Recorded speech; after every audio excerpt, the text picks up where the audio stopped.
আসুন জেনে নেই ম্যাজিস্ট্রেটের ক্ষমতায় থাকা অবস্থায় যা যা করতে পারবে সেনাবাহিনী।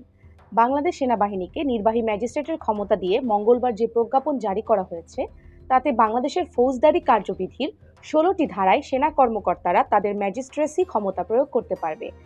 প্রজ্ঞাপন অনুযায়ী ফৌজদারি কার্যবিধি ১৮৯৮ এর ৬৪, ৬৫, ৮৩, ৮৪, ৯৫ এর ২, ১০০, ১০৫, ১০৭, ১০৯, ১১০, ১২৬, ১২৭, ১২৮, ১৩০, ১৩৩ এবং ১৪২ ধারা অনুযায়ী সেনাবাহিনীকে এই ক্ষমতা দেওয়া হয়েছে।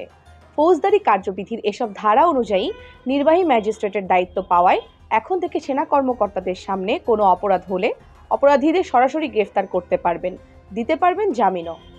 বাংলাদেশের যে কোনো স্থানে গ্রেপ্তারি পরোয়ানা কার্যকর করতে পারবেন সেনা কর্মকর্তারা। গ্রেপ্তারি পরোয়ানা কার্যকর করতে পুলিশকে নির্দেশও দিতে পারবে তারা। বেআইনিভাবে আটক ব্যক্তিকে উদ্ধারের জন্য তল্লাশিও করতে পারবে। নতুন অন্তর্বর্তী সরকার দায়িত্ব নেওয়ার পর থেকেই বিভিন্ন দাবিতে রাস্তায় আটকে মিছিল সমাবেশ করতে দেখা যাচ্ছে সরকারি বেসরকারি অনেক প্রতিষ্ঠানের কর্মীদের। প্রজ্ঞাপন অনুযায়ী এখন থেকে সেনা কর্মকর্তারা বেআইনি সমাবেশ ছত্রভঙ্গ করতে পারবেন। একই সাথে এটি বন্ধে সামরিক বাহিনীকেও ব্যবহার করতে পারবে সেনাবাহিনী।